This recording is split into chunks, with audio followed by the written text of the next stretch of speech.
All right, I'm here with my buddy Papa. Papa, he's a little bit tired. This is the end of the session. We probably should have done this a little bit earlier. But in this video, I'm gonna go over something called the Engage Disengage game. Now, the Engage Disengage game is basically a positive reinforcement game where we're teaching the dog that looking at the scary thing is beneficial. Now, when we're doing this, you saw that the treats I had before, he didn't want, he wants these. This is my highest value treat. This is a freeze-dried beef liver. This is Stewart's freeze-dried beef liver. This is so high a level of treat, I only use it in emergencies because it can give a dog pancreatitis if you use too much. But right now, we need him to pay attention. He's tired, so we're gonna use this. Don't do this when he's overly tired. Yes, I hear you. All right, so what we're gonna do for the Engage Disengage game is I'm gonna kind of hold the leash here, and we're gonna have one of his guardians come over and practice this in a sec, but I'm gonna just kind of give you an example of how to do it first. And your dog doesn't have to have a leash for this. I'm using a leash because I wanna keep him in the shot. But, and when you're out and about, you would use a leash, but right now we don't have to. Now, one of his guardians is right behind the mirror over there on that wall, and she's gonna come into view here in a sec. So what I'm gonna have her do is walking back and forth. What I'm gonna do is I'm gonna click when he looks. Now, a clicker is a marker. If you haven't already loaded the clicker, you need to do something like this. And you do that like about 20 treats, 3 or 4 different occasions. Now, I'm gonna get him looking at this direction, and I'm gonna go ahead and cue, and she's gonna walk in the office. Go ahead, Alex.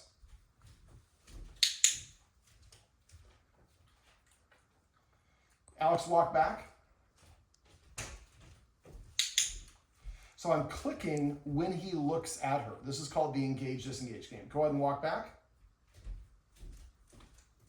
He didn't look, so I didn't click. This time walk back with kind of heavy feet if you could.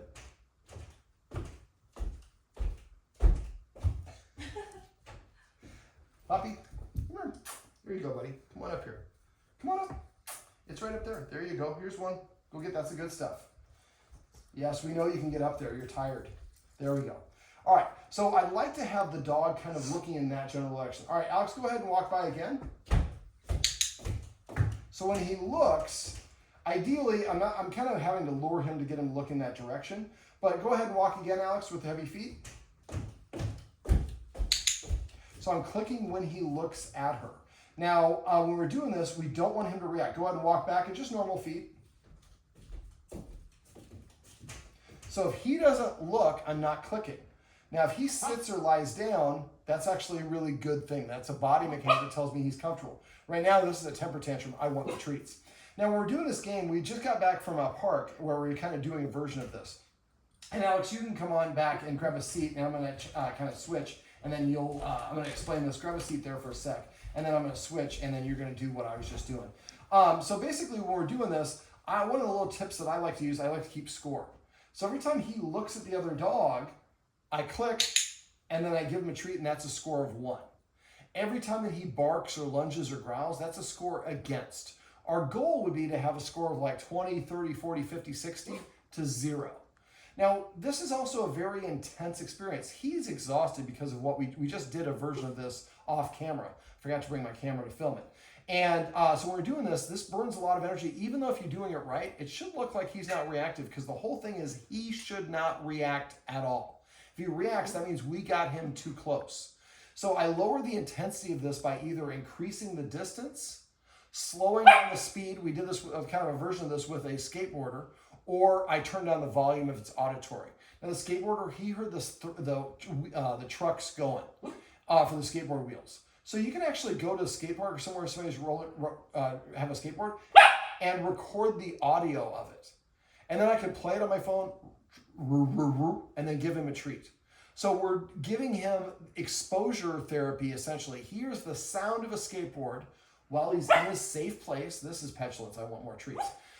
So he hears the sound of the skateboard, and we play it at a low enough volume where he doesn't react. And then we give him a treat. So the sound of the skateboard means I'm going to get a treat. This is a little bit of counter conditioning what I'm talking about now, but it's the same sort of thing. This is basically what I was going over. This is how I usually stop dogs from barking and whatnot. So I'm actually mixing my poisons here a little bit. So what we're going to do is basically, going back to the Engage Disengage game, when he looks at the scary thing, I click or I say the marker word, and then he turns away and gets a treat. So Alex, his guardian, was walking over there. So he was looking there. I clicked. And then he's turning away and looking at me. Let's see if we can do that one more time. So Alex, can you just go stand over there and just kind of clap or something? Sit. Just clap.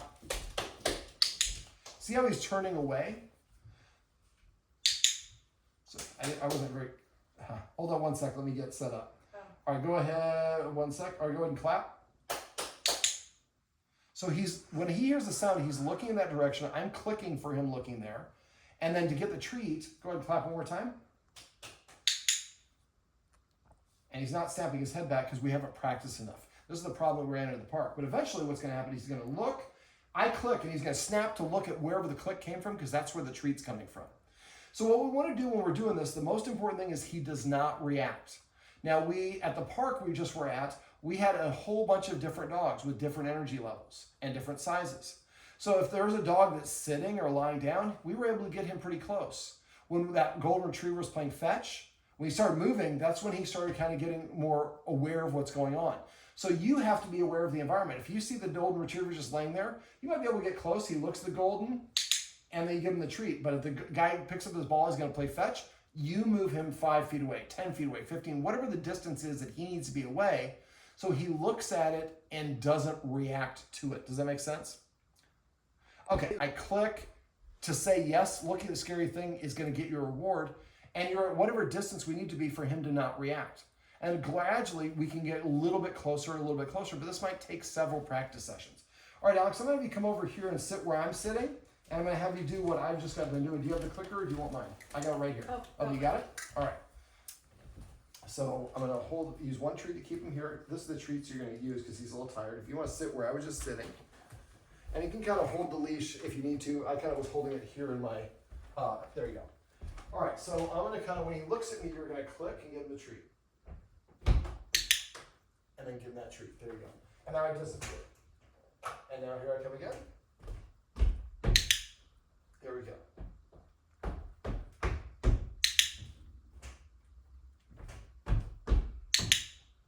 So we see that he's looking at me, he's disengaging and looking away.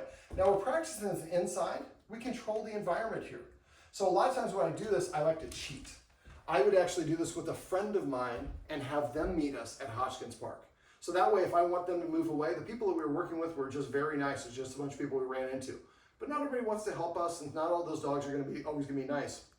If you have a friend who has a dog, we know he has a problem with the golden. There's a golden who lives next door, and he just has decided it's his nemesis. The golden is not a bad dog, hasn't done anything, but he wasn't socialized as a puppy.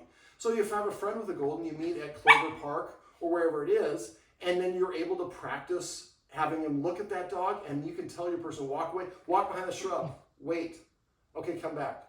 Now when I do this, I usually practice in like 1 minute practice session. Then I move Papa far away, give him some belly rubs, let him sit, let him kind of relax for like 2 to 5 minutes, then come back and practice for another minute or so. So maybe I do 2 or 3 practice sessions for only a minute or 2 each one, and then about 3 to 5 minutes of rest in between. And the idea, again, is to have a high score, 30, 40, 50 clicks with 0 barks for lunges or saying he doesn't like it. And he's tired at this point. Keep a calendar. Write down, okay, we were at Hodgkins Park, we were there for this, and our score was this to this. And what we're trying to do is build up a whole lot of positive experiences where he's not reacting. Now, there's also a book that you guys might want to check out. There's something called Behavior Adjustment Training, or BAT, B-A-T. Now, I use a different version of BAT. BAT, she just wants basically you to bring your dog around other dogs and be far enough away where your dog doesn't react, and practice being around dogs without reacting. It's a wonderful concept. I know a lot of people use it successfully. I don't think that, I prefer to use more. So what we're doing is with the treats, he's practiced at the park being around other dogs, but every time he looked at them, we clicked and gave him a treat. So that makes it a little bit better.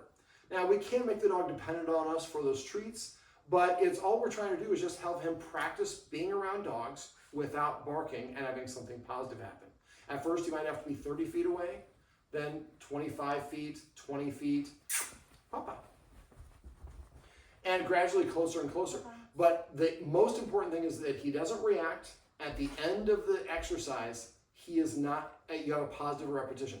Let's say we got him from 20, 19, 18, 15 feet, then we go to 14 feet, and he starts grumbling. Move him to move a couple feet further away, so maybe you're at 17 feet again. It's not as important that we have it as close as we can. That's our ultimate goal. But the important thing at the end of each exercise is that he has a positive experience with the other dog. He remembers the last thing it was, I looked at that dog and good things happen. All right, Papa. Come here. All right, well, this is my buddy Papa, and this is kind of a little summary of how you can practice something called the Engage, well, actually, Disengage game. Here you go, buddy. All right, can you do that?